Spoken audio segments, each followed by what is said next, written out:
Assalamualaikum warahmatullahi wabarakatuh. Saya Ahmad Irawan dari kelas pendidikan fisika C. Pada video kali ini saya akan mempresentasikan materi atau makalah tentang ukuran penyebaran data, di mana pada pembuatan makalah ini adapun tujuan dan maksud yaitu memberikan pengertian dan penyebaran data, memberikan penjelasan tentang simpangan rata-rata dan proses perhitungannya, kemudian menjelaskan tahapan-tahapan untuk memperoleh standar deviasi dari suatu data. Baiklah, sebelum masuk pada perhitungannya, alangkah baiknya kita mengetahui terlebih dahulu apa itu penyebaran atau dispersi. Penyebaran atau dispersi merupakan pergerakan dari nilai observasi terhadap nilai rata-ratanya. Tidak dapat diinterpretasikan secara terpisah dari hasil dispersi nilai-nilai tersebut. Sekitar rata-ratanya, maka besar variasi nilai, maka kurang representatif rata-rata distribusinya. Adapun ukuran penyebaran data yang biasa dihitung adalah range atau rentang, standar deviasi atau simpangan baku, keruncingan, kemiringan, dan lain-lain. Rentang data menunjukkan selisih antara nilai terbesar dengan nilai terkecil dalam suatu himpunan data. Simpangan baku adalah jumlah mutlak selisih setiap nilai pengamatan terhadap nilai rata-rata dibagi dengan banyaknya pengamatan. Kurtosis merupakan ukuran untuk menentukan bentuk-bentuk distribusi yang biasanya dibandingkan dengan kurva distribusi normal. Berdasarkan besar kecilnya penyebaran kelompok dapat dibagi menjadi dua, yaitu kelompok data homogen, di mana penyebaran relatif kecil jika seluruh data sama, maka disebut kelompok data homogen 100%. Kemudian yang kedua, kelompok data heterogen, yaitu penyebarannya relatif besar. Kegunaan ukuran penyebaran antara lain, ukuran penyebaran dapat digunakan untuk mengadakan perbandingan terhadap fasibilitas data. Kemudian ukuran dapat membantu penggunaan ukuran statistika, misalnya dalam pengujian hipotesis apakah dua sampel berasal dari populasi yang sama atau tidak. Baiklah, kita akan masuk pada range, di mana range ini merupakan selisih bilangan terhadap selisih bilangan terbesar dengan bilangan terkecil. Sebaran merupakan ukuran penyebaran yang sangat kasar, sebab hanya bersangkutan dengan bilangan terbesar dan terkecilnya. Adapun cara untuk mencari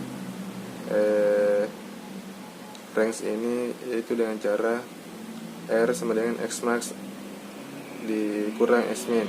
Artinya X max itu adalah nilai terbesar, sedangkan X min itu adalah nilai terkecilnya. Baiklah, kita beralih ke selanjutnya, yaitu rata-rata simpangan.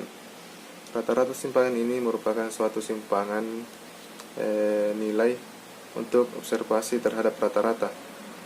Rata-rata simpangan sering disebut simpangan rata-rata atau mean deviasi yang dilambangkan dengan SR.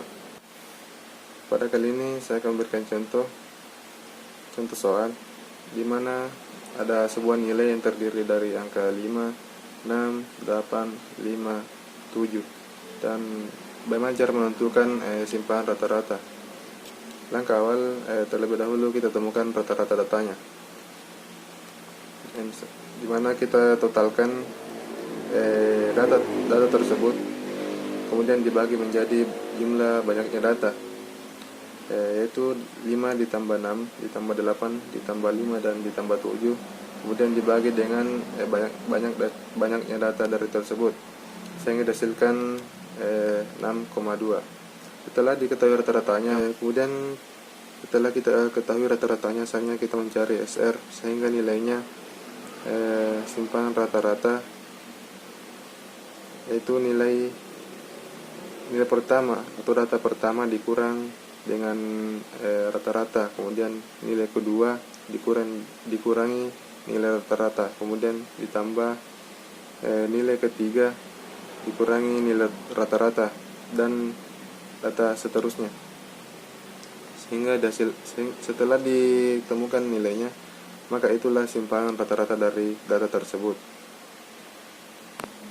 Kemudian kita masuk pada simpangan baku atau standar deviasi.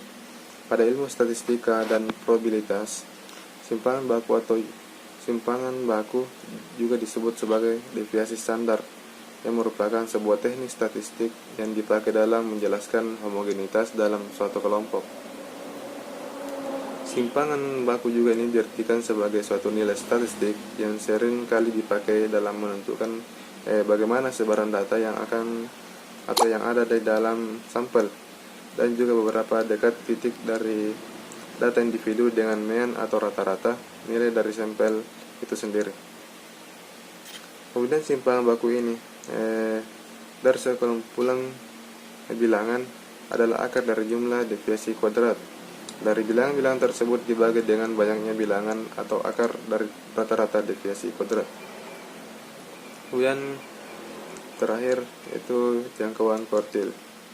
Jangkauan kuartil adalah 3 nilai yang membagi data yang sudah dirutkan menjadi 4 bagian yang sama banyak. Ketiga nilai itu adalah median atau kuartil 2 atau Q2, yaitu nilai yang membagi data terurut menjadi 2 bagian yang sama banyak.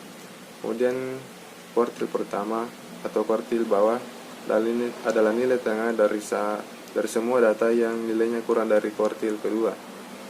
Kemudian kuartil ketiga atau kuartil atas yang disimbolkan dengan Q3, yaitu nilai tengah dari semua data yang nilainya lebih besar dari kuartil kedua.